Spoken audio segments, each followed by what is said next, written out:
Hello, my friends. How have you been? It's been a while. It's always a while because I don't get to come on here very often because I work so much and this is not my full time job. So here I am again, talking to the few of you who do listen to me.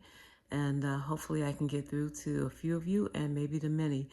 If you like the contents on this broadcast, just please like and share and let other people know. I want to talk to you just briefly about the Iran, Israel, and the United States situation.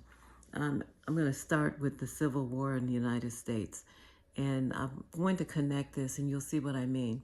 Because in the 1860s, we all know that the United States fought a civil war. It took several years, ended in 1865. There's a lot of reasons why the Civil War happened.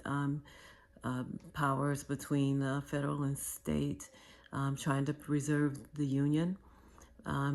There's all kinds of things. And if you study everything that was going on back then, there were rebellions and issues in the North and the South, not just for the enslaved, but between the whites. And there were issues between the rich and the poor. And I mean, you just go down the line, it's amazing. But the main reason why that war happened was for humanitarian reasons. And the humanitarian reason, of course, was the enslavement of people. Okay, fast forward to today. Uh, a lot of people, just because they don't like Trump, they don't want to listen to anything that anyone says to say that maybe this war is justified. But let me tell you something. Is there an issue with them having uranium and all of that? There is, because do you know Iran has a Death to America Day, November 4th of every year? Yeah, they do. Their determination is not just to destroy Israel, but to bring death to America also. And the thing is, they were getting close to it. Now, some of you look at the people there, the leaders there, and they're in their long robes and everything, and you think, oh, they can't be very technically sound. However, Iranian technology is excellent. Even the Iranian Americans here, some of their technology has been off the charts. The Persian people have a knack for technology. And let me tell you, this regime was getting there. If you want to do something interesting, look up technologies invented by people of Persian descent. I'll give you a hint. Look up Uber. That's just one of them. And there are many more. So we are not talking about people who are just religious and they don't know much about technology. They do know a lot. And not only their intention was to destroy Israel, but the United States too. So yes, they really do have a Debt to America Day. Go ahead and look that up. Everything I say, and as I always say, don't just take my word for it. Please look it up. And please go to the library. Do peer review. If you're online, do Google Scholar. If you look up Google Scholar, you're going to get a lot of peer review things. You can find materials that predate all this political polarization, because that's what you need. You need objectivity. And especially, you're talking about 40, 50 years ago, scholars that were on both sides. You have liberals and conservatives, but it wasn't divided like this. And they told facts. And even though the facts might have leaned one way or the other, there were many things that they did agree on. They did not disagree on the reality. And not only that, I've been alive a long time. I'm a senior citizen. I remember when Iran was just a beautiful place. And you couldn't tell it from America hardly with the videos. Look that up too. You can find that online. But in 79, when this regime took over, that's when the destruction came. So let's go back to the Civil War. What was the main reason it was fought? Because of humanitarian reasons. This war in Iran, we are looking at humanitarian reasons also. Ever since 1979, that regime has been in power. That's 47 years. I remember before they were in power. I was 17 years old when I first went off to college, and I met some awesome Persian people. This is 1978, a year before all of this happened. And I tell you, every Persian person I've met ever since then, and Persian being Iranian, they just, there's just brilliant. And I tease them. I got to a point where I just started teasing when they say, "Yeah, I'm Persian." I'm like, "Oh, so are you brilliant too? Were you a straight A student too?" And they'd be like, "Yeah."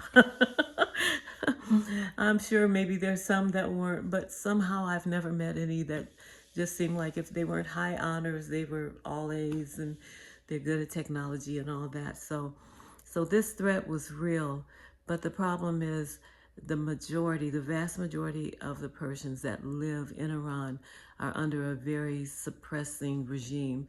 We're not just talking some kind of dystopian novel stuff. It's worse than that. I mean, the women have been raped and murdered. They rape them because when they're going to murder them, they want to make sure they don't go to heaven. This is their mindset of, you know, twisting religion so that they rape them and then they murder them to make sure they don't go to heaven. So you can look and you can see the various girls who have gone through that there. Um, they have killed tens of thousands just for speaking up against the government and protesting. I mean, it is terrible. And so these people live in constant fear. And it's unlike slavery in America. You know, yes, the slaves had to stay in that ground and everything. They tried to escape. They would, you know, harm them, break their leg or something like that because they wanted them to stay alive so that they could be laborers. All right. But in Iran, it's not that way. So they do get to go out and they can drive their car and all that. But if they do one single thing that the government is upset about, it can mean their life. So it's a different kind of slavery, but it is enslavement. So I want you to know that a lot of what's going on is also for humanitarian reasons. That's the reason why President Trump sends messages to the Iranian people. Don't give up. We're trying to help you and different things like that. Because the majority of Iranian people, they actually love America. And it is this small percentage that is running the place that have for years. They took power. That's a whole nother story how all of that came about. And maybe we'll deal with that later. But right now, today, I want you guys to understand why we are at war. It is for the safety and protection of the United States and Israel. And you have already seen some of the things I've stated about Israel. I've stated facts about why Israel actually, that land actually belongs to them. Science, history, tech, and archaeology, all of that actually proves that that is their land. I won't go into that detail now as I've done in the past, but I want you to know this is a war that is real. And you, when your enemy says they want to destroy you, you've got to believe them. And they were getting there. They were almost there. And now we're finding out that maybe they are there closer than we even knew because now they're just shooting at all kinds of people that they were supposed to be aligned with. So it's kind of rough right now, and it's so easy to take a side and say no because of this and that for political reasons. But I want you to look at humanitarian reasons. Really look this up, guys. Really try to find some peer review situations. You know, go to authentic sites, not just someone's opinion on social media. I can't express that enough. What I want to do is provoke you to do the research. I don't care if you don't believe me. I'm okay with that. Don't believe me.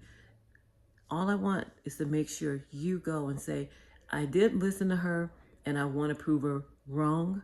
That's fine. I want you to do that because I know that if you go and if you listen and if you research, I know you're going to find out that a lot of what I'm saying is true. So it's 9 minutes already past. It's so hard to get so much in a few minutes, but I just, I just had to get on and talk about this. And I hope you listen and I hope that you do some research and find out the truth. A lot of things you don't understand, they don't make sense. Don't try to reason it in your mind. You're dealing with people who are not thinking like you. And some of this hatred goes back to biblical times, even the book of Esther. and even going into the book of Samuel, hundreds of years even before Esther, Samuel and Kings, when you're dealing with Saul and David and all these guys, this kind of hatred it goes back all these years. So it's not some kind of political thing that just happened recently. All right? Look all of that up. And I don't mind you challenging me. You can write whatever you want to in the comments as long as you're respectful. All right? Look, guys, I hope I said something to provoke you to research. And I hope you have a wonderful rest of your evening and rest of the year. Okay? I'll see you whenever I have a chance to get back on here again. God bless. Take care.